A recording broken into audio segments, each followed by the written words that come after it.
Je vous ai trouvé aujourd'hui un Fioretti spécial dans le livre du père Marcelino Iazenzaniro, le Padre Saint Pio de Pietrelcina, témoignage. Pour vous qui venez de nous rejoindre, je vous invite à cliquer sur le bouton s'abonner et actionner la clochette, comme toujours, avec l'option toutes. C'est gratuit et en cette période de brassage de vent contre un vilain microbe et où les messes sont interdites, par les autorités civiles comme religieuses d'ailleurs, vous avez en cadeau de bienvenue sur notre chaîne le bénéfice d'une messe célébrée vendredi qui suit votre clic d'abonnement. C'est convenu avec le prêtre qui célèbre la messe à nos intentions.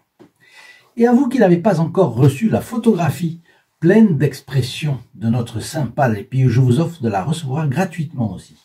Vous avez votre croix, comme nous tous, nous avons tous nos croix, et nul doute que vous avez besoin du Padre Pio. En la plaçant chez vous, vous passerez votre journée sous son regard droit, limpide, compatissant. Vous pourrez l'appeler à votre aide, il viendra. Donc téléphonez au 08 05 36 08 47 de 8h30 à 12h30 et de 13h à 19h, et c'est au prix d'un appel local pour la France et les dom-toms. Vous savez que le Padre Pio guidait ses fils spirituels vers le chemin de la croix. Mais il ne les y abandonnait pas, il était là avec eux.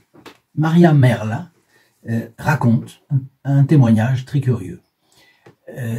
Tombé gravement malade, mon père allait mourir. J'avais 2 ans et ma mère, enceinte de 8 mois, se sentait au bord du gouffre. Dans la nuit du 14 octobre 1935, elle se dirigea désespérée vers le couvent des Capucins. Donc elle habitait, sinon à San Giovanni Rotondo, au moins dans les environs immédiats.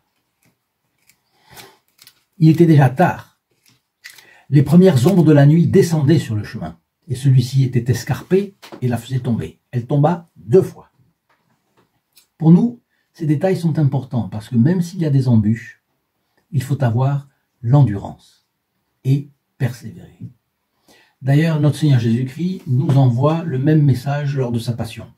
Il est si épuisé que lors de son chemin de croix, il tombe sous le poids de la croix, n'est-ce pas?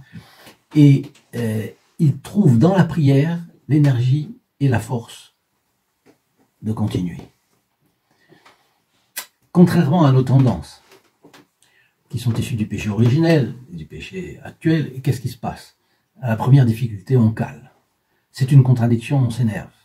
On laisse tomber. On abandonne la croix au bord du chemin. Parfois, le fait d'abandonner la croix est pire. On ne souffre pas.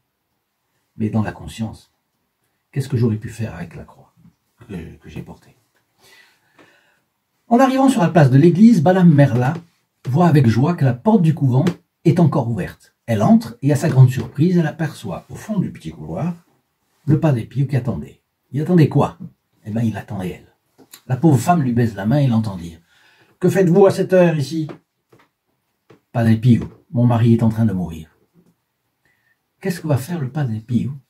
Vous allez être surpris. Après un moment de silence, il tourne les talons et il dit: « Attendez-moi ici. » Il part. Il va vers où? Il se dirige vers la sacristie. Et il en ressort peu après avec un grand crucifix entre les bras. Vous savez, ces crucifix qu'il y a dans les sacristies au-dessus de l'endroit où le prêtre se prépare. En général, il y a la photo du pape, mais il y a un crucifix, peut-être 70-80 cm, des choses comme ça. Bon, il en ressort avec un grand crucifix dans les bras. « Mon enfant, c'est la croix que vous porterez toute votre vie. » Donc, il montre que quelqu'un a souffert plus qu'elle. Mais n'oubliez pas qu'il y a un Père qui vous aime et qui vous attend, a-t-il ajouté. Est-ce que cela peut aussi s'adresser à nous? Nous avons des croix, il est légitime de demander au Padre Pio de nous les enlever, de les atténuer, enlever pour certaines, les atténuer. Mais le catholique est-il pour rien, je vous demande, disciple du crucifié?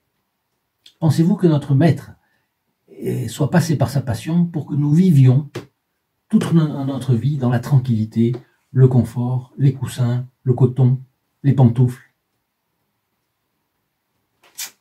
Disons que nous pourrions en avoir mauvaise conscience s'il ne nous arrive rien. À travers sa vie, le Padre Pio nous montre qu'on doit être résigné. Alors prions-le, demandons-lui de nous éviter toute souffrance selon la volonté de Dieu, mais soyons aussi résignés si certaines croix demeurent. Ne cherchons pas à acculer Dieu à nous éviter toute souffrance, parce qu'il permet la souffrance à ses amis. Vous vous rappelez ce que nous disions une fois, le Padre Pio indiquait qu'il implore de nous d'accepter des souffrances. Pour qui? Pour l'Église catholique, pour des âmes qui en ont besoin, pour que l'Église soit moins persécutée. Pensez-vous que, par exemple, en Chine, il y a des gens persécutés? L'Église catholique clandestine chinoise, surveillée, persécutée, plus que nous. Le lendemain, 15 octobre 1935, mon père mourait. Donc le Padre Pio avait discerné que le dessein de la Providence était que M. Merla meure. Parce que Dieu est tout-puissant, il peut empêcher. Et qu'il n'était pas dans le plan de la Providence que le Padre Pio obtienne le contraire. Donc ça, il l'avait discerné. Ma mère s'est aussitôt renfermée sur elle-même. Elle est tombée en dépression et a voulu se suicider. Un jour, elle s'est approchée d'un puits derrière la maison. Donc, vous voyez que bien qu'elle ait eu le contact avec le Padre Pio, bien que le Padre Pio lui ait dit qu'il était avec elle, bien que le Padre Pio lui ait dit qu'elle avait un père qu'il aimait, elle refuse la croix. Elle allait commettre l'irréparable et passer son éternité, vous savez où? En enfer, pour toujours. Pourquoi? Parce que un péché mortel rompt l'amitié avec Dieu, vous sépare de Dieu. Et on ne doit pas tuer. On ne doit jamais tuer, donc ne pas se tuer soi-même. C'est interdit par un des commandements de Dieu, sauf en cas de légitime défense. Donc elle va commettre en quelques minutes un péché mortel qui va la conduire pour toujours à quoi? Alors il y a la mort, séparation de l'âme et du corps, qui est d'ailleurs douloureuse. Imaginez qu'un ongle, l'âme est attachée au corps plus qu'un ongle est attaché à votre doigt. Donc, la séparation de l'âme et du corps est douloureuse. Il ne faut pas croire que c'est fini. Non. Après, le jugement particulier, et puis après, le feu de l'enfer. Le feu de l'enfer pour toujours, toujours, toujours. Vous avez pensé à ça? Alors, de nombreuses personnes se sentent submergées par la souffrance, par les difficultés, par les contradictions, de tous ordres. Elles ne sont soutenues souvent par personne. J'en connais. J'en connais dans plein d'endroits. Imaginez dans les maisons de retraite, par exemple. Que pensez-vous de sortir de ces difficultés par le haut, au contraire? Nous avons des difficultés? Eh bien, mettons-nous au service du Padre Pio. Parlons-lui. Parlons de lui. Voyez, faisons l'apostolat de sa vie et du grand message de sa vie. Quel est son grand message? C'est, même dans les souffrances, on peut être heureux quand on a soif des âmes. Soif du salut des âmes, non? Les martyrs, ils sont heureux aussi. Ils sont martyrs, ils souffrent dans le martyr, mais ils sont heureux. Ils font cela pour Dieu. Le Padre Pio a souffert un martyr. Bon. Donc, n'hésitons pas à partager ces vidéos. Allons vers les gens. Comprenez? N'hésitons pas à partager, à liker, à nous gêner un peu pour être le trait d'union entre le Padre Pio et les pauvres pécheurs. Je parle des pauvres pécheurs. Suivons donc les préoccupations de Notre-Dame de Fatima. Qu'est-ce qu'elle disait? Mes enfants, priez pour l'âme des pauvres pécheurs. Et tâchons d'être meilleurs nous-mêmes aussi. Et pourquoi pas faire un pas de plus pour le Padre Pio? Je vous donne rendez-vous ici. Dans le bas de cette description de vidéo, vous trouverez un lien qui vous mène à notre site.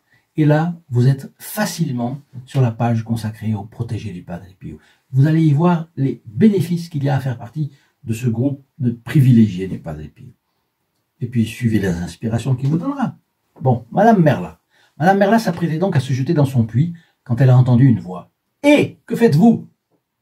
Vous allez vous suicider et tuer l'enfant que vous portez. Et celle-ci, en parlant de moi, puisque c'est Maria Merla qui parle, et celle-ci, vous allez la laisser avec qui? » Et elle se rend compte que c'est la voix du Padre Pio. Autrement dit, une bilocation. Il était attentif à ce qui se passait avec sa protégée, voyez. Bon, Maria-Mère la reprend. Ma mère lui a obéi, et de ce jour, elle est restée liée avec lui. Pour toujours. Mon petit frère aîné, et maman s'est dit, celui-ci doit étudier. Alors, qu'est-ce qu'elle a fait? Elle était toute seule, elle n'avait pas d'argent. Elle a commencé à faire du pain pour le vendre et permettre à son fils de faire quelques études. Elle était contente. Et le Padre Pio la suivait dans tous ses mouvements. Donc, vous voyez, ou bien elle va voir le Padre Pio, ou bien le Padre Pio vient en bilocation la voir. Mais lorsqu'il vit que l'activité qu'elle avait choisie était en train de l'épuiser, il a deviné ça, à cause du peu de repos que ça l'a lui laissé, parce que bien sûr elle travaillait du matin au soir, parfois la nuit, alors il lui conseilla de se faire employer chez les Vachiaveo. Les Vachiaveo, c'était une famille, c'était des femmes qui vivaient, des sœurs qui vivaient ensemble, de la petite ville de Serignol. Serignol, c'est à côté, disons. Elle serait moins indépendante, certes, mais elle aurait une vie plus tranquille. Vous voyez encore et toujours la sollicitude du Padre Pio. Il lui a même déniché un emploi, et un emploi chez deux sœurs qui seraient forcément un peu plus indulgentes que des patrons compliqués. Bon, quand le Padre Pio prenait quelqu'un sous sa protection, il ne l'abandonnait jamais. Ce qui déplaisait le plus à ma mère, c'était qu'après la messe du matin, elle ne pouvait plus monter au couvent en fin de matinée pour recevoir la communion que le père distribuait dans l'église après avoir fini de confesser les femmes. Et oui, parce qu'elle était on voit qu'elle habitait San Giovanni Rotondo certainement, et alors là, elle pouvait facilement, elle était indépendante, elle était boulangère, donc elle allait à la messe, puis après elle recevait la communion du Padre Pio, etc. Voilà, bon. Là, elle est à Serignol, elle habite à San Giovanni Rotondo, mais elle doit aller à Serignol, donc elle ne peut pas faire ça. Elle a donc la messe, mais elle n'a pas la communion. Parce que les dames chez qui elle était employée ne lui en laissaient pas le temps. En réalité, elle voulait qu'elle travaille, il y avait beaucoup de travail là. Elle s'en plaint un jour auprès du Padre Pio. Et le Padre Pio la rassure. Venez quand même, on s'arrange. Depuis ce jour-là, personne ne lui a jamais reproché cette brève absence pour aller recevoir la communion. Donc le Padre Pio s'était arrangé pour parler avec qui de droit. Padre Pio a donc toujours été aux côtés de ma mère et l'a toujours protégée de son attention paternelle. Il avait dit, vous aurez un père qui vous aime et qui vous suit.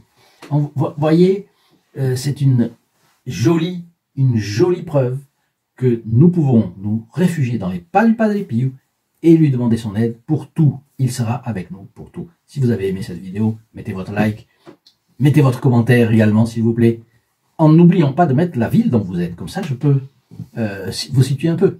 Et je vous dis à très bientôt, à demain donc, et puis je vous laisse avec la bénédiction du Padre Pio. Au revoir.